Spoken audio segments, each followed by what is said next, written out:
Acting, writing, comedy से जाने जाने वाले राजीव जी हैं। Welcome to the show and welcome to Lucknow sir.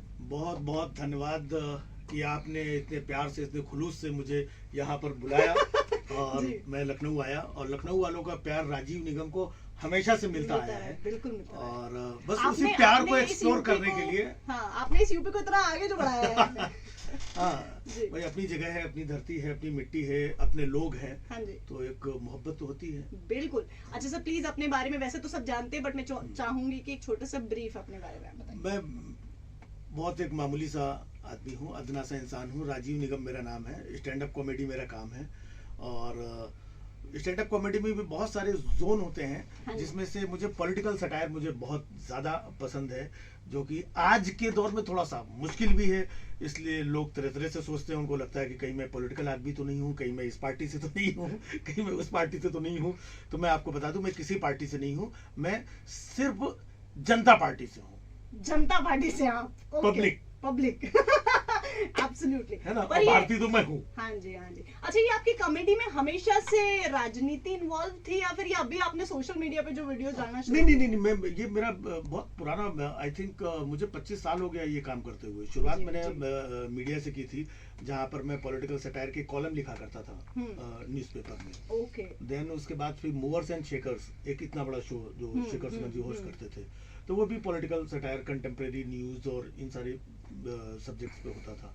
तो ये बहुत लंबे समय से मैं यही काम कर रहा हूँ।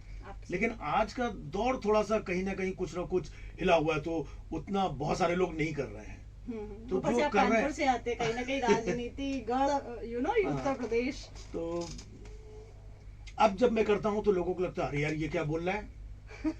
फिर 2 दिन बाद, अच्छा पहले फोन आपको फोन तो नहीं आते, धमकी वमकी या सीधे सिंपल फोन? अब फोन ऑन तो मतलब बहुत कॉमन सी बात हो गई है भाई। मैं बोलता हूँ कि क्यों यार, मैं कौन हूँ, मैं क्या हूँ, मैं यार तुम्हारे जैसा आदमी हूँ, तुम लोगों के साथ में हूँ। पिछले 20 साल से मैं यही काम कर रहा हूँ, हंस रहा हूँ, हंसा रहा हूँ, है ना। मेरे उससे कोई सरकार, सत्ता, पार्टी कोई उखड़ने बैठने वाली नहीं है। और कोई गलत बात नहीं है। 4 लोग पान की टपरी पे वो बात करते हैं, वही आप खुल के वही बात मैं कर रहा हूँ मैं। और डर के एक बार मुझे, मैं दिल्ली के कनॉट प्लेस में था, एक रेस्टोरेंट में खाना खा रहा था, तो मैं अचानक बैठा वहां पर, तो सामने टेबल पे कुछ लोग बैठे हुए थे। उसमें से एक लड़का आया धीमे से उठकर, बोलता है सर मैं आपका बहुत बड़ा फैन हूँ, है ना। हाँ, आप जो जोक्स बोलते हैं ना बहुत अच्छे। हमने क्या बोलता, नहीं वो जो मोदी के बारे में जो मानो, वो आप मेरा फैन है और मेरे पास वो बात आकर के, वो मोदी इतने धीमे से मोदी बोल रहा है। अरे हमने कहा जोर से बोलो मोदी यार, मोदी जी हमारे प्रधानमंत्री हैं, जोर से बोलो यार। और बहुत सारे लोगों को लगता है ये नीचे लेवल पे बहुत सारी चीजें गलत तरीके से, आई थिंक सोशल मीडिया ये वो जो भी है। अदरवाइज मेरे जो जोक्स हैं, जो कंटेंट है, मेरे जो सटायर हैं, है ना, बड़े दलों में, पॉलिटिकल पार्टीज में भी जो बड़े लोग हैं वो भी पसंद करते हैं। मुझे अक्सर फ्लाइट में मिल जाते हैं, जब मैं कहीं फंक्शन में जाता हूँ, शोज में जाता हूँ, तो किसी पार्टी की नहीं, सपोज एब्सोल्युटली कुछ लोग जोक की तरह लेते हैं, तो वो, लेकिन अब इंडियन प्रवृत्ति, यू नो, बुरा मानना तो हमारे भी जहन में है। अब तो मतलब बुरा मानना भी ऐसा हो गया है कि अगर कोई बुरा ना माने तो उसमें कोई बुरा मान जाएगा। है ना, बुरा मानना मतलब इतना इजी हो गया है हर चीज में। अच्छा sir, comedy is very difficult. हम देखते हैं आज के जमाने में, यू नो, रोना रुलाना सब करना आसान होता है, बट कॉमेडी जो है वो बहुत ही डिफिकल्ट होती है।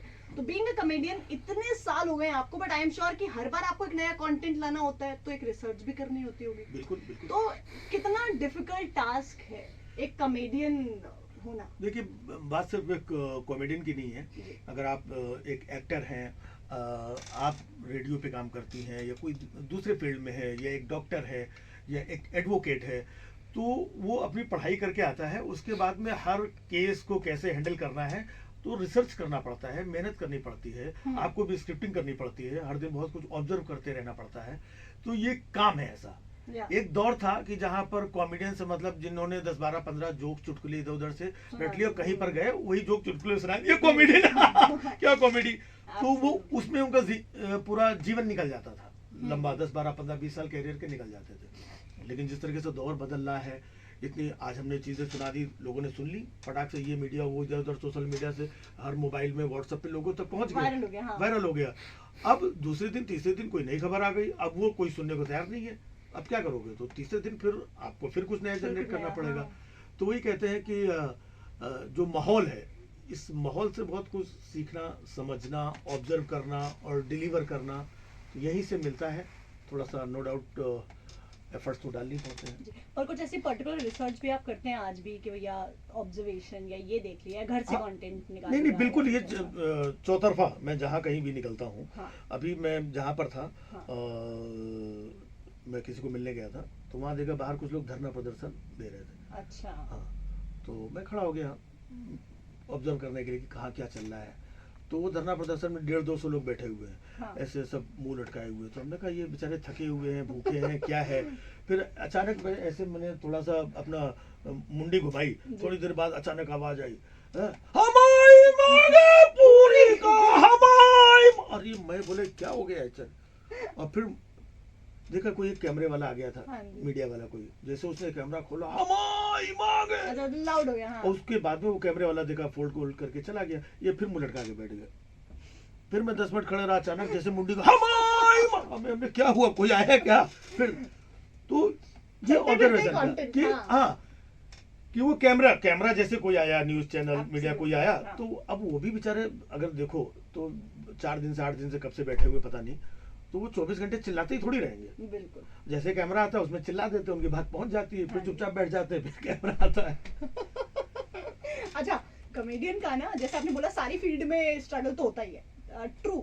लेकिन एज कॉमेडियन, जैसे मैं कह रही हूँ ना कि फिल्मों में हम देखते हैं हीरो के किरदार से ज्यादा मुझे पर्सनली लगता है विलन को ज्यादा मेहनत करनी पड़ती है, ठीक है।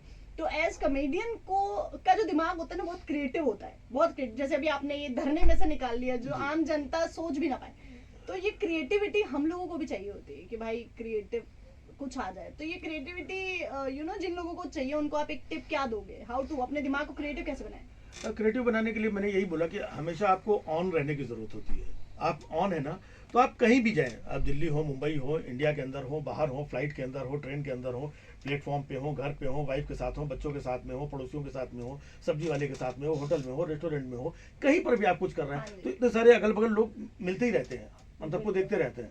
अभी नीचे की कहानी बता रहे हैं आपको। हाँ। आपके स्टूडियो में जब हाँ, आ रहा था, हाँ। नीचे मैंने देखा तो किसी बंदे से पूछा, हमने कहा कि ये रेड एफएम, तो बोलता है ऊपर है।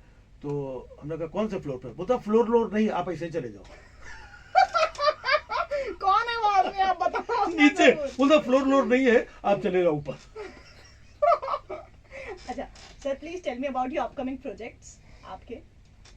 अपकमिंग प्रोजेक्ट्स में मैं पिछले 2 साल में मैं बहुत सारे ट्रेजेडीज से गुजरा हूँ, घर परिवार पर्सनल बहुत सारी चीज़ें आपको मालूम होंगी।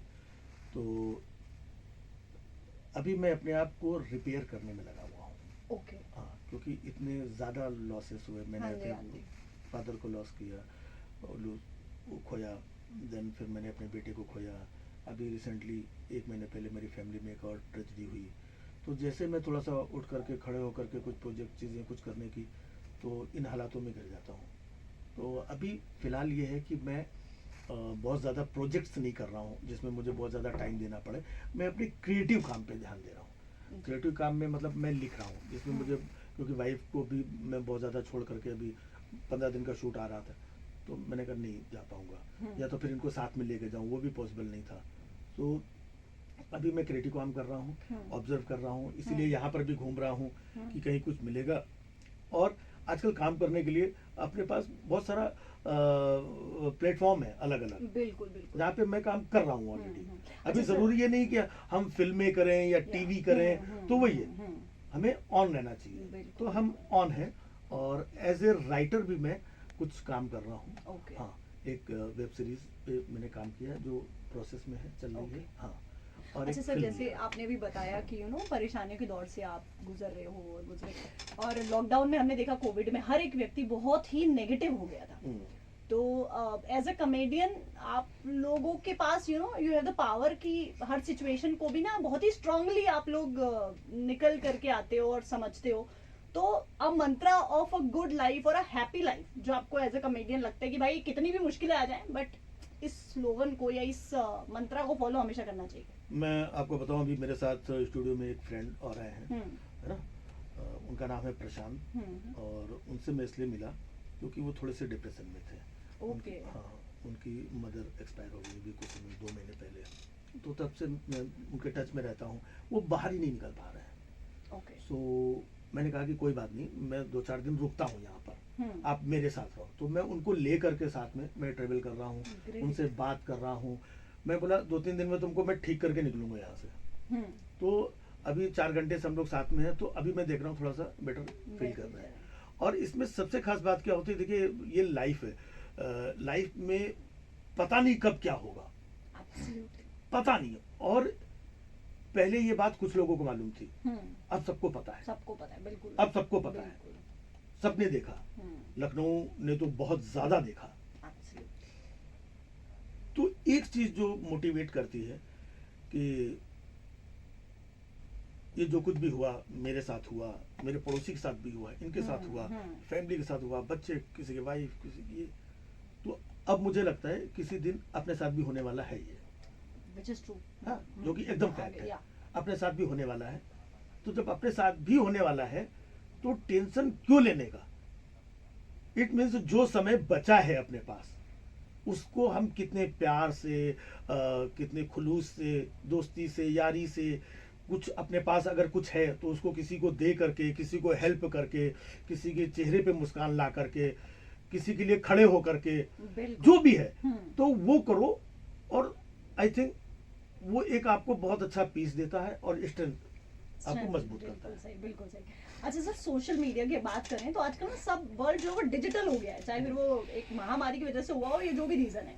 बट मैंने आपका इंस्टाग्राम देखा, आप जो है काफी सारे आप वीडियोस बनाते रहते हैं, तो इट इज अ टारगेट कि आप भी मतलब आपने अपने आप को टारगेट दे रखा है कि भैया मैं हफ्ते में 2 वीडियो डालूंगा ही डालूंगा और मुझे ऐसे बनाना है वैसे बनाना है? आपके लिए सोशल मीडिया कितना मतलब आज की डेट में इम्पोर्टेंट है? आज के डेट में तो वाकई में बहुत इंपॉर्टेंट हो गया जब से लॉकडाउन लगा है। बिल्कुल। क्योंकि हम बहुत कुछ कहना चाहते हैं, बहुत कुछ बोलना चाहते हैं, जो कि सोशल मीडिया के प्लेटफॉर्म से ही बोल सकते हैं, अपनी बात पहुंचा सकते हैं।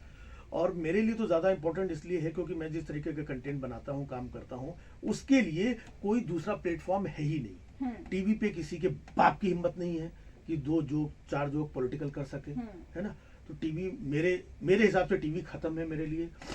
फिल्मों में और दूसरी चीज़ों में OTT पे देखा आपने, कुछ प्रोजेक्ट ऐसे आए जहाँ पर तुरंत बैन और ये हाहाकार, ये करो, FIR, इतनी सारी चीज़ें हो गई हैं, तो दूसरे प्लेटफॉर्म पे कोई कर ही नहीं सकता है। तो इसलिए मैं समझता हूँ कि ये प्लेटफॉर्म ज्यादा अच्छा है, जहां पर मैं तुरंत ऑब्जर्व करता हूँ देश दुनिया में कहाँ क्या चल रहा है, अच्छा ये हुआ, ऐसा हुआ, उसको इमीडिएट काम करके और इमीडिएट उसको हम पोस्ट कर देते हैं। क्योंकि आजकल टाइम भी ऐसा है ना कि जरा से डिले हो गया तो दूसरा मुद्दा आ जाता है, तीसरा मुद्दा आ जाता है, ये मुद्दा पीछे रह जाता है। तो आप 2 दिन बाद अगर उस चीज को डालते हैं, 1 दिन बाद भी डालते हैं ना, तो वो फिर आपको पुराना हो जाता है। तो ये सोशल मीडिया ही है जहां से आप इमीडिएट लोगों से जुड़ सकते हैं, अपनी बात कह सकते हैं और आपकी बात से लोग जुड़ सकते हैं, लोग एंजॉय कर सकते हैं।